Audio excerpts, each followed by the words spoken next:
Alright, welcome. In this video, I'm going to be recording solutions for Algebra 2 Homework 1.1, and that's one variable equations, one variable inequalities. And I'm just going to start from the top. Number one is, let me see if I can actually get myself situated a little better. Number one is going to be 4t plus 1 equals 7.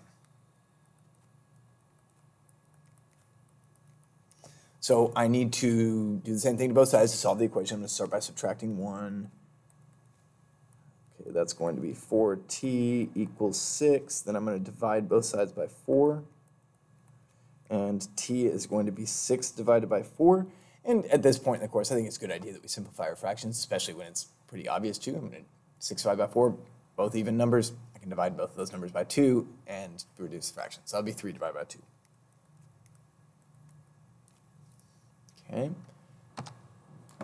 Here we're going to need to combine these two fractions with a common denominator. That's going to be the first order of business. So I need to rewrite these as with a denominator of 6. So 2x over 3 is going to be, I'm going to have to double the top and the bottom. That will be 4x over 6 plus 1x divided by 6 is equal to 10. Now I can combine like terms, right? 4x divided by 6 plus another x divided by 6, that would be 5 total x's over 6.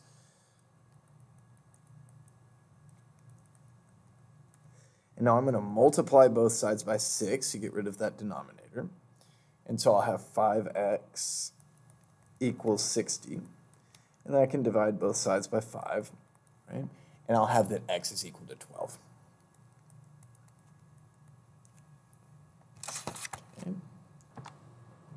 Looks like this one I'm going to need to clean out the left side before I can really start solving at this thing. So I'm going to need to distribute that minus 3. So I'm going to distribute that to the x and also to the negative 2. So I've got 7x minus 3x plus 6 equals 1. Yes, because negative 3 times negative 2 is indeed positive 6. So I'm going to combine those like terms. I'm going to say 4x plus 6 equals 1. Okay, now I'm going to subtract 6 from both sides. And I'm going to get 4x equals negative 5. And then I can divide both sides by 4. And I get that x equals negative 5 divided by 4. And that's a fully simplified fraction. Okay, this next one, it's got some decimals in it. I guess the moral of this one is supposed to be that, decimals aren't always a disaster, right? I could add 0.8y to both sides of this equation.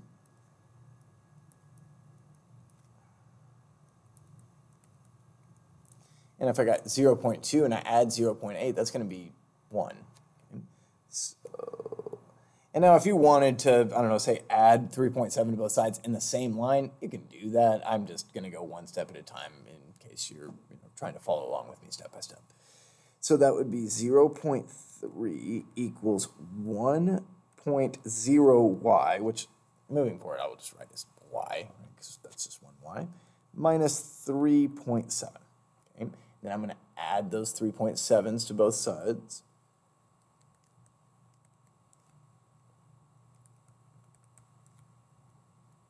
Okay? And then I'll have 4 is equal to 1y. Okay, well, I've got my solution. Y equals 4. Ready to move on. I'm not sure what keeps happening to my face. I'm trying out a new recording software, which I overall really like. It's much better than what I used to use, but I keep losing my face. Oh, maybe that had to do with the fact that my spacebar had been continuously pressed for a while. Hope not. Okay, we're going to distribute the 10 and the 4. Right, and that'll be 10x minus 10 minus another 4x equals 2x minus 1 plus 4x plus 4. Right? I'm going to distribute to everything. So 10x minus 4x, that's going to be 6x. Right? I need to combine my like terms. It's going to make 6x minus 10. Is going to be equal to, okay, 2x plus 4x, that's another case of like terms. Oh, but then I have different kinds of like terms, so I need a new color of highlighter. Right? So that's going to be equal to 2x and 4x is 6x. Minus 1 and plus 4 is plus 3. Okay, I can see at this point, this solution is going to yield no solution. Okay? If you're not seeing it, add 10 to both sides and subtract 6x from both sides, and then you'll see that 13 equals 0, right? Regardless, we're going to conclude that because we got a false statement, this is going to have no solution.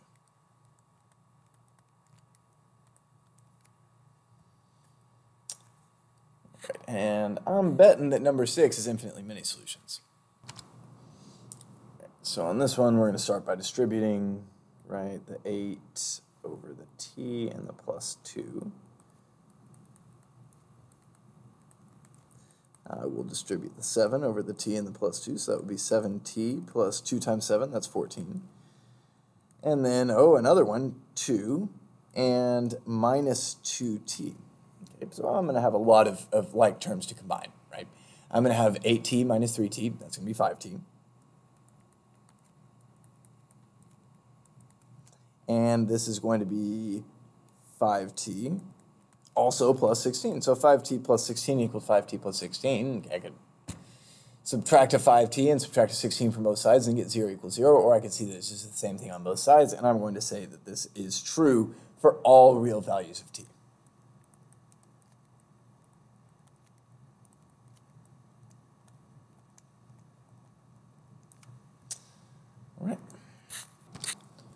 All right, here's a different type of problem. This is my type of problem. So it's going to ask you what kind of value of a would make this equation have infinitely many solutions. Yeah. And, well, what we would need is to have the exact same thing identical on both sides, right? So we just need to figure out, like, what would, how many x's are we going to have on the left side? We need to have the same number of x's on the right side. And then we need to verify, our constant, like what number we're going to have on the left side. We better have the same number on the right side. So let's get to it. We're going to distribute the 3 to the 6x. That's going to be 18x. And then negative 6. So that's a good sign, because I see negative 6 over there on the right side. It's promising. And now that's going to be ax plus 5x minus 6. Okay, so the minus 6s, they're matching up. I just need ax plus 5x to be the same as 18x, right? I need this and these to be identical. So I'm going to say 5 plus a needs to equal 18. Oh, that's going to be 13. Okay, so I'm going to say a needs to equal 13, because if I did have 13, it would be 13x plus 5x is 18x minus 6 on both sides. Okay, that's the idea there. All right, now this one, I'm not going to copy the whole problem. I will read it to you, though. Charles and David both fix air conditioners. Charles charges $25 to come out for service and $100 an hour for labor. David charges $65 to come out and $90 per hour for labor. I can make a table out of this. Okay, so I'm going to say Charles's initial cost is only $25, but then charges $100 an hour, whereas David charges more just to show up, but he only charges $90 for labor.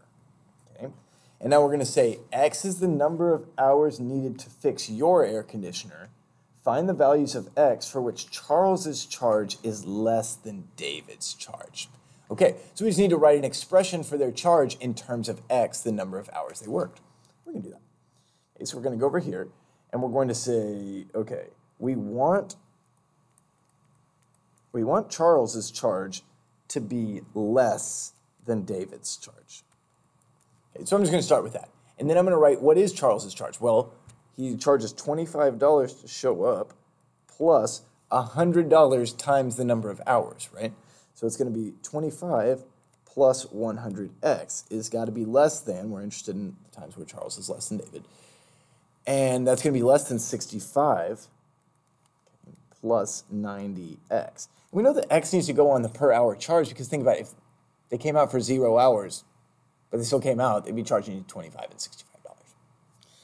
Okay, so I'm going to start by subtracting.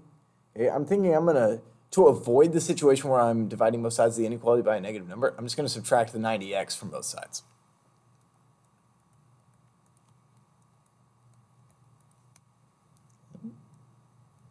So that's going to be 25 plus 10x is less than 65.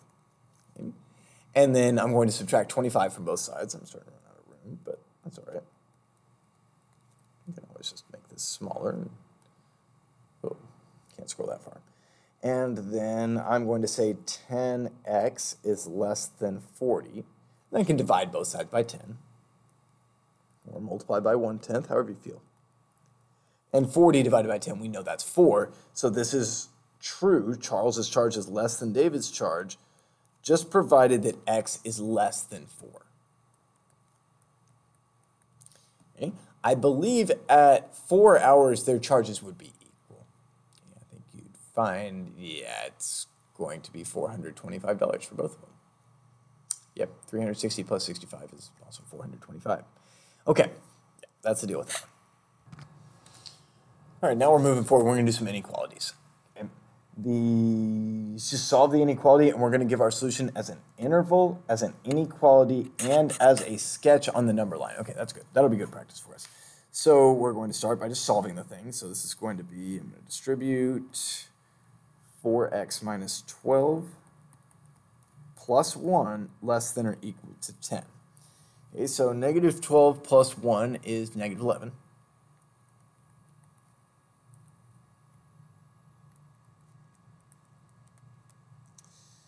It's just combining these two like terms. And now I'm going to add 11 to both sides. And then I'll have 4x is less than or equal to 21. Interesting. And then we're going to divide both sides by 4. And, 21's got that factor of 7 and that factor of 3 in it. 4 is not going to divide 21. So x is less than or equal to 21 divided by 4. That's an inequality. The interval is going to be, okay, well, it's all the numbers less than or equal to 21 over 4, so it's going to go all the way back to negative infinity. So from negative infinity up to positive 21 over 4. And because it's less than or equal to, we're going to include the 21 over 4, and we'll show that using a square bracket. And then I might slide that over a little bit. Less than or equal to 21 over 4. Whoops, yeah. I'm going to fill in the circle so it doesn't really matter. Call that 21/4. And then this is going to be the part I'm going to fill in.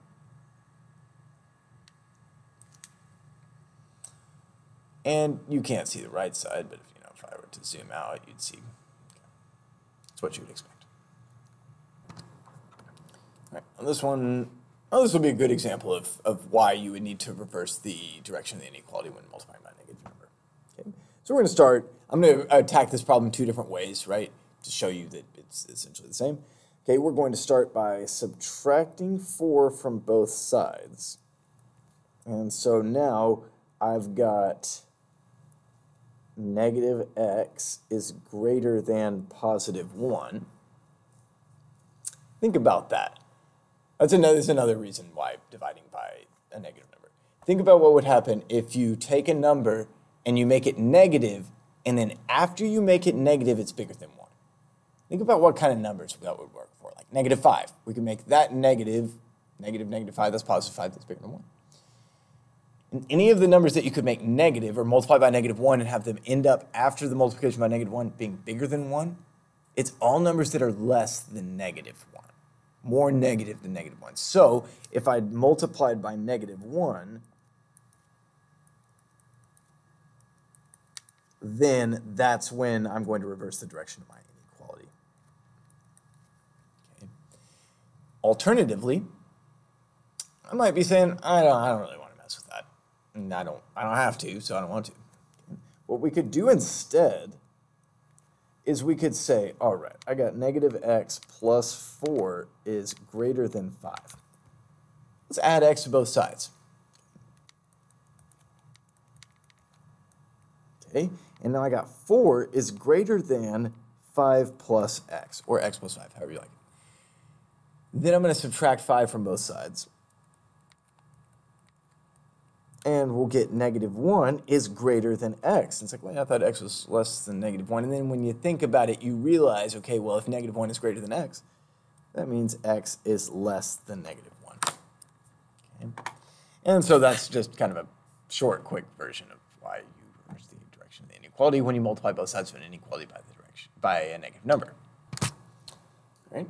Here we have a nested inequality, but we're going to attack it the exact same way. We're going to just be fair to all three sides now. And if we were to multiply all three sides by a negative number, we would reverse the directions of both, and it would work out just fine. That's not going to be necessary here, though, right? Because we're just going to say, all right, let's subtract 1, got to subtract 1 a third time. And negative 2 minus 1 is negative 3. 11 minus 1, that's 10. Okay, I almost tricked myself into saying that was 12. Okay, now I'm going to divide everything by 3.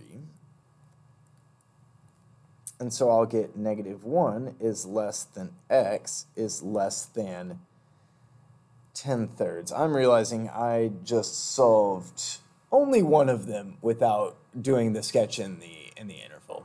Okay. You know, I'm kind of already gone back, but I've gone too far, but I'll go over here. Okay, yeah, you can still see that almost. There we go. Okay. With x less than negative 1, there's negative 1. We're interested in this area over here, but not interested in equal to negative 1, right? Because it's strictly less. Okay, and then that's starting at the left, negative infinity. We never include infinity, so always a parenthesis. And then we're going up to negative 1, and that circle's open, so it's going to be a parenthesis there. Okay, that was the one I missed. Okay, inequality, sketch, interval. Great. Okay, now let's go back in on this guy. Okay, so I've got my inequality. Let's give a sketch. Okay. Negative 1 here is on the left edge. 10/3 over here on the right. I went well off the screen, but I can fit it all. Okay, and we're interested in the area in between. The open interval between negative 1 and 10/3. Right, but wait, there's we have not written it as an interval. So, okay, it's negative 1 up to positive 10/3. And we're going to include both of them. We're going to exclude both of them because both of these circles right down there are open. Pardon me. Ooh, this next one is the type of inequality that you might solve in an AP Calculus class, specifically Cal BC. At the end of the course, doing some other stuff, and in the course of administering that other stuff, you end up having to solve this type of inequality. So what we're going to do, just like always, we're going to start by kind of trying to access that x by getting rid of whatever's in our way. Right now, I think the biggest thing in our way is that division by 4. So I'm going to multiply all three sides by 4. So I have negative 4 less than or equal to 3x minus 2 is less than or equal to positive 4. Okay. Now I'm going to add 2 to all three sides.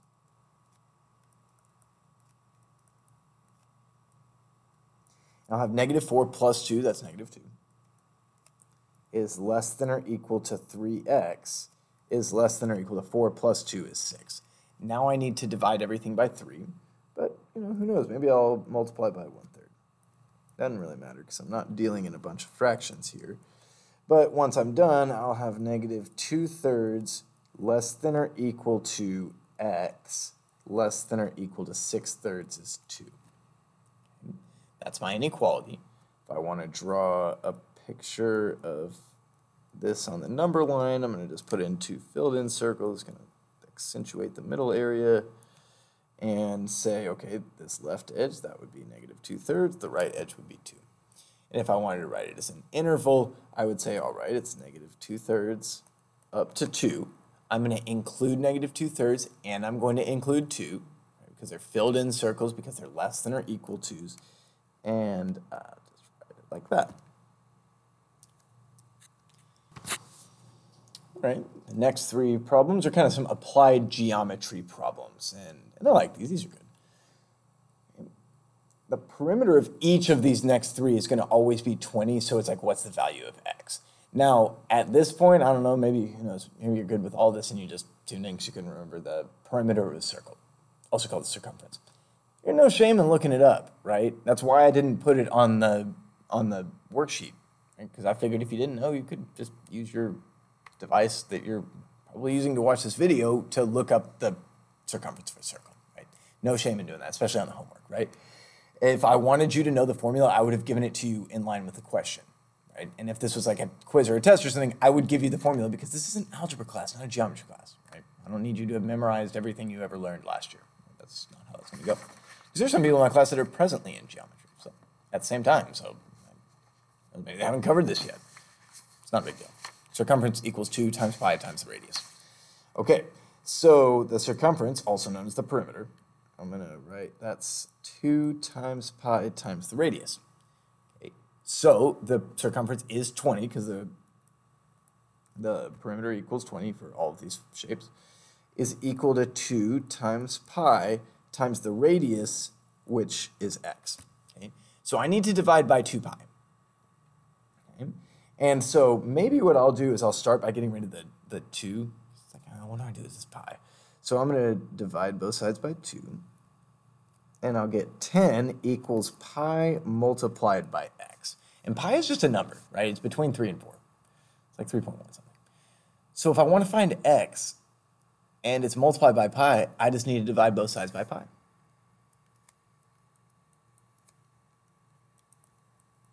Okay. And then we'll say, all right, x is equal to 10 divided by pi.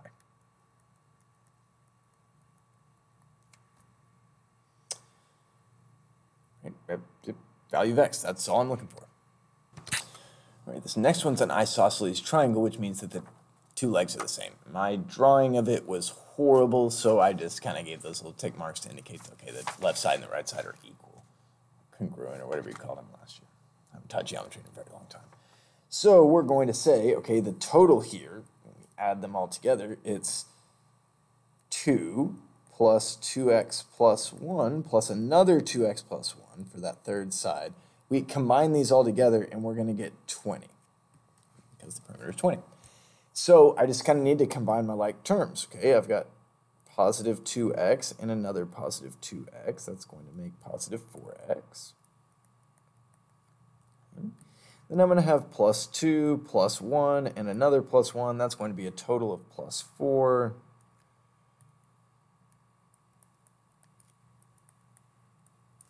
Okay, so now I'm just going to start solving at it. I'm going to subtract 4 from both sides.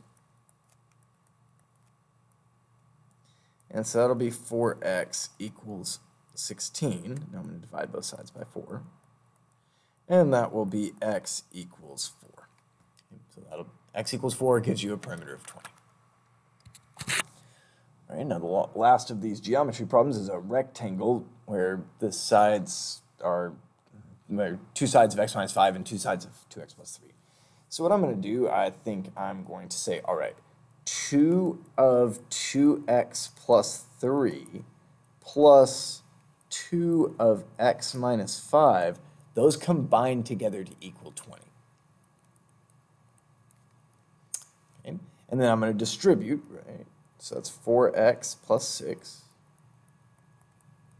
Okay, over here I'll have 2x, negative 5 times 2 is negative 10.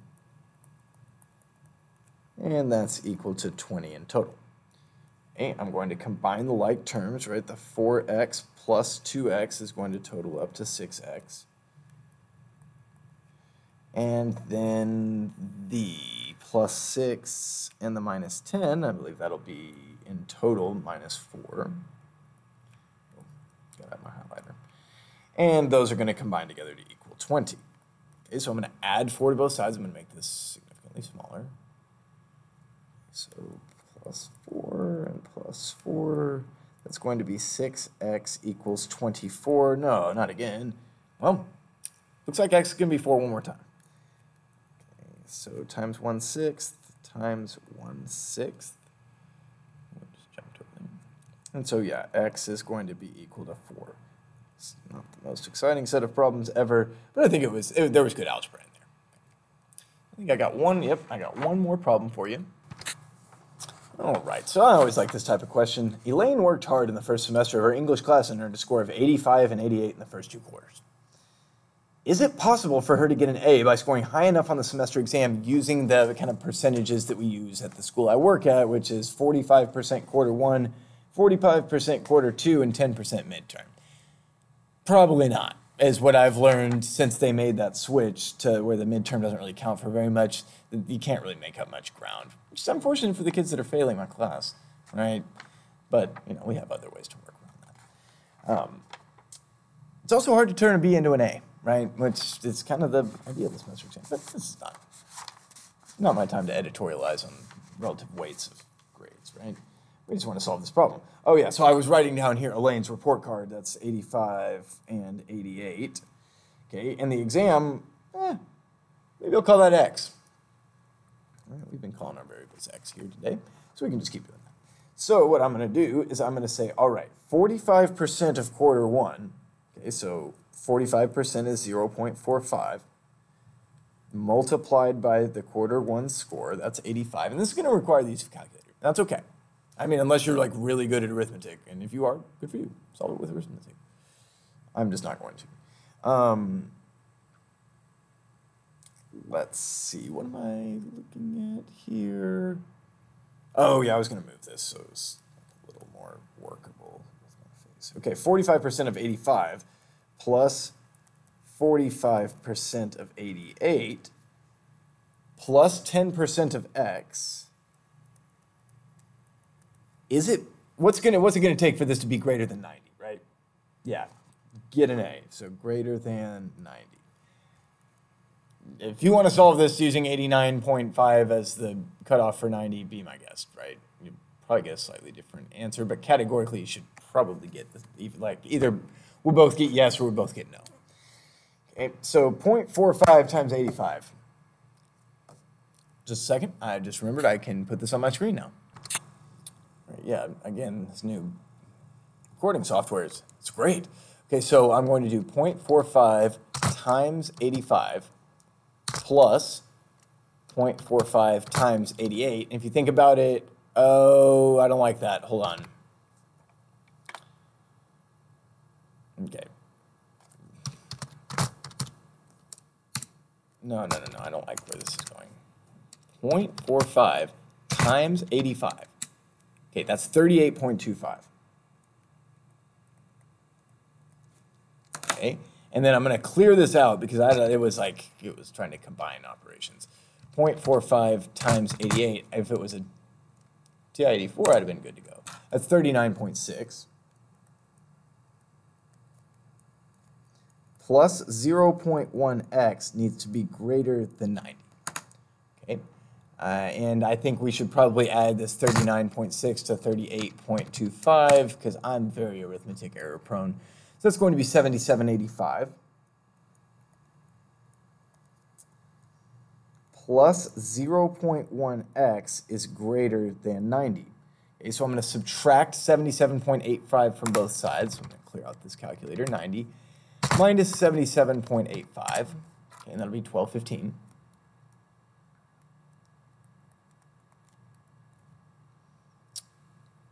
Yep, 12.15.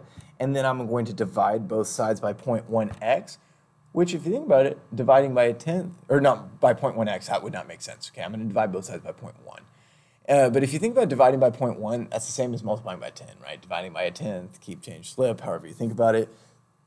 So I'm going to multiply both sides by 10. And then you see that x, the score on the semester exam, it would need to be bigger than 121.5. And, well, that's not going to happen, right? You can't score higher than 100 on the semester exam. So, no, it is not going to be possible.